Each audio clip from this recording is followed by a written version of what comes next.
Hey everyone. So I like to think of myself as a pretty positive guy. I'm sure if you watch this channel at all, you could probably see that in my videos. This week in particular was probably one of my favorite weeks in recent memory, both from a reading and also from a life standpoint. Let's talk about this week's reading roundup.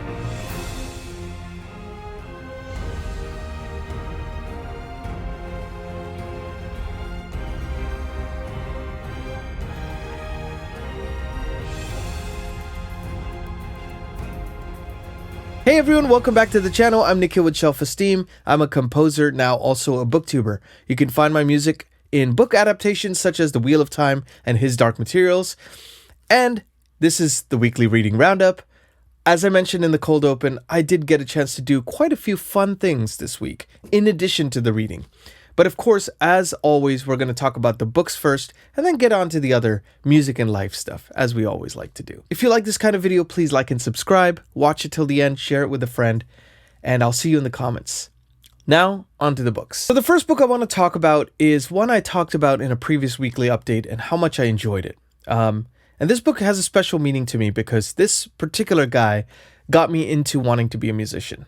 And I remember it was Christmas Eve, 1999. Couldn't sleep, so I was surfing the channels. I came across the guitar solo to end all guitar solos, and I promptly asked my dad the next day, what was this song? I hummed enough of it, and he said, oh, that's Crazy Train by Ozzy Osbourne. You got to check it out. And he bought me Blizzard of Oz on cassette, and then I just had to listen to all his other albums. And when I saw that he had a new memoir coming out that was posthumously released, in fact, from what I heard, he passed away about 48 hours after completing this memoir. So it really is his last word, and it is aptly called Last Rites. This book is different to his previous memoir, I Am OZZY, which is kind of much more of a detailed look at his humble beginnings to forming Black Sabbath, inventing a whole genre, then going off solo, becoming even bigger, and then doing Ozzfest and the Osbournes and starting the reality TV trend. But this book is interesting because it shows some never-before-seen stories of that time period while also chronicling the last 10 years. The last 10 years, if you don't know, has been a lot of health problems for him with the Parkinson's and spinal surgery gone wrong, and how he was basically left to cripple, and how he kind of dealt with that while trying to do his last show ever to give something back to the fans, which basically was like a living wake for him. So really fascinating. It's in Ozzy's humorous style, as it's always been. I'm sure he had a ghostwriter for this, but it's still captured as if the man wrote it completely and totally himself. So it's a great read. If you haven't checked it out, you definitely have to check this out. So I finished this one. I was only about halfway through when I left for a trip to Utah, which more on that later. And I am so glad that I got a chance to have some time to really just read this, as I could get a final word from the man who's meant so much to me. And if you like Ozzy's music, or even if you don't know much about him, I would definitely recommend checking this out. But I would say start with I Am OZZY, the first book, and then make your way to this one. I think then you'll have the perfect experience. So that was the first one I got a chance to read. The second one I got to talk to you all about, because this would have been my highlight of the week if I hadn't read this next book. This next book is back to historical fiction with horror elements. This is Freedom of the Mask, book 6 of Robert McCammon's Matthew Corbett series. Now, I've been enjoying this with Cliff from Cliff's Dark Gems. We've been buddy reading this series. It started off as a read-along, but with read-alongs, it's a little harder for everybody to be on the same page, literally and figuratively. So it kind of dwindled down, and then it ended up being Cliff and I. So, which is great. We've been really enjoying these books. I think the last one was kind of my least favorite, but then it ended on such a cliffhanger that I was like, oh my God, this is going to blow the series wide open. And boy, did it, because Freedom of the Mask brings Matthew Corbett into territory I actually have never seen in the series. His character evolves in a way that he's finally able to admit the truth to himself about specific things that he had kind of struggled with, maybe a moral quandary around certain issues and things like that, and the people he cares about. So I feel like he kind of made some strides in that, yet it has a bleakness to it that surpasses any of the other books. It is like, if anybody here are Sun Eater fans, Kingdoms of Death, right? by Christopher Rocchio, the bleakness of that. I felt that in this particular book, in Freedom of the Mask. It's also about the masks that people wear and the side of themselves that they show to others. This book was so good that when it ended, I promptly wanted to pick up the next one, book 7 in the series. And so I reached out to Cliff already, not to put him on the spot or anything, and no pressure, but I cannot wait to get to book 7 because I am heartbroken for what these characters have been going through, and equally also compelled to see, like, oh, come on, I gotta find out what happens next. And it's going to be a hard book to beat this month. And I'm going to be doing a monthly wrap-up that is going to be released later this week. And that's going to be a hard one to beat. So we'll see when I do my final tally what the book of the month ends up being. But my God, if you guys have not read Matthew Corbett, I promise you, this is a Nikhil guarantee, a Shelf-Esteem guarantee that you will enjoy it. So please do me a favor, check out the first book if you haven't, Speaks the Nightbird. And I just have a feeling if you're a fan of this channel at all, you will be a fan of that book and that series. So that was the second book I read. Let's talk a little bit about what I'm going to read. I'm very excited about this because there's some bangers that are going to happen this week. The first one I want to talk about is one that I've fallen behind on. And I have to apologize to Francois de Clercq, a friend of the channel, because I left you hanging, man. I'm sorry about that. Haunting of Hill House, I'm only about third of the way through, but that's going to be priority number 1. So tonight I'm actually going to be reading that, and I might even finish it because it's a very short book. And I'm very excited to discuss it with you, my friend. And kind of that little spillover from spooky season I didn't get a chance to finish. The next book I'm going to start, and I'm going to take my time with, this is probably going to take all month, and that's fine because Jenny Wirtz, her books need to be sipped and savored like a fine cognac, and that is book 4 of her Wars of Light and Shadow 11-book series, Fugitive Prince. I took a couple months off just because of other things that were going on in my life and also reading-wise and buddy reads and so on and so forth.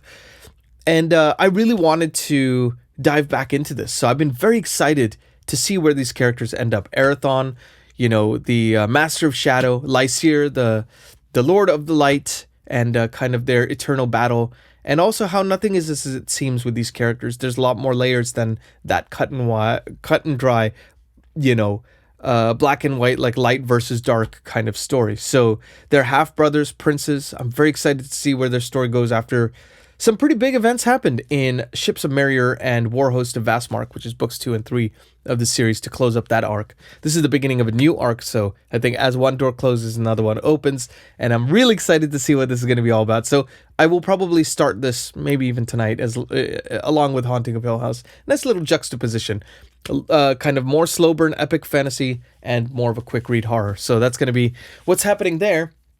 And then I don't know exactly, I have to talk to David from Four Corners of the Page and see when exactly we are starting this, but I think we might start it this week.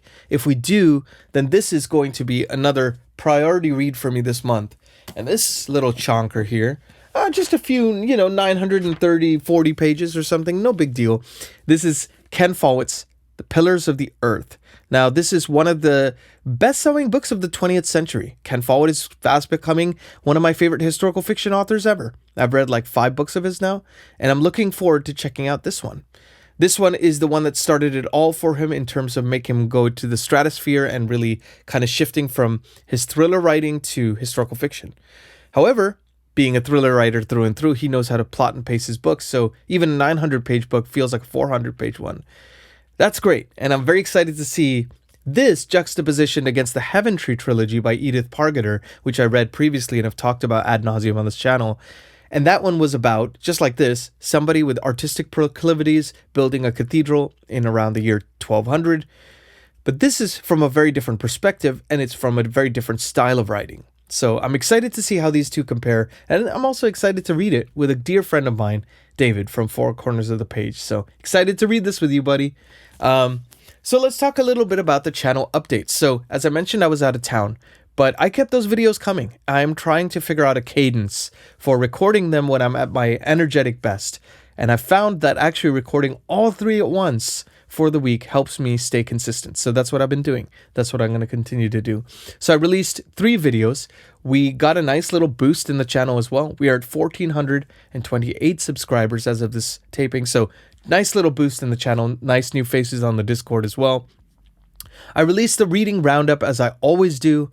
Then on Thursday, I released a Stephen King video, but not just any Stephen King video. It's I want to try Stephen King, or I had one bad experience with Stephen King, but I want to try him again. Where do I start? He is so prolific. He's my favorite author, as you can tell from that shelf right there. That's my Stephen King shelf. He writes historical fiction. He writes fantasy. He writes sci-fi. He writes horror. He writes family dramas. He writes coming of age stories. Where do you kind of start? So I gave various entry points to your Stephen King journey, starting with like a Stephen King starter pack. Then, hey, you're a fantasy fan, but you want to read Stephen King. Hey, you want to read more chonkers. What are the best chonkers to start with? You want to read maybe a political thriller. What would be the best thing to do there? What are some underrated classics you could start with? So various entry points for starting your Stephen King journey. Some of these, even if you're a Stephen King fan, you might have missed. So definitely check out that video if you have not already. On Saturday, I released an addendum to my most disappointing reads video, which was a fun one to do, but I always, as I like to say, keep it positive on the channel. And I decided to do a video that talks about my favorite books that I've read since starting this channel. And there's a couple surprises on there, so definitely check out that video if you haven't already. As for what's up for this week on the channel, I did just get back from my trip, so I'm a little tired. I'm not sure exactly what that third video is going to be, but the second video I can say will be the October monthly wrap-up.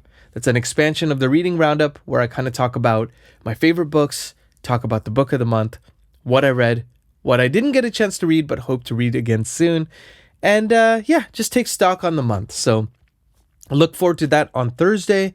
And Saturday, I will have a special video for you. I just don't know exactly what it is yet. I might even put up a poll after this and see what you all think. And record, maybe later on this week or something. Keep that one for later. But let's see how it all goes. Then I want to also talk about the music and life stuff, because this was actually one of my favorite weeks of recent memory, as I mentioned in the cold open. I got a chance to go to Utah with some of my best friends and collaborators as we got to celebrate the nominations and a Utah premiere of our film, The Conduit, a horror film, seance gone wrong, but mixed with like 1950s technology and almost a business angle of what that would look like. So really cool film to be a part of. Connor Susi is one of my favorite directors and one of my best friends. So it was really great to celebrate with him. My other friend, Zach, who used to be my roommate, fantastic screenwriter and co-writer on this. And the actors came out as well. It was just a great time. We all rented an Airbnb and we were at that festival for about 6 days. And it was nonstop. I mean, we were up at 9. And then we were going nonstop until 4:30 in the morning because all those events ran so late. But what I was very excited about was the sheer talent of filmmakers there.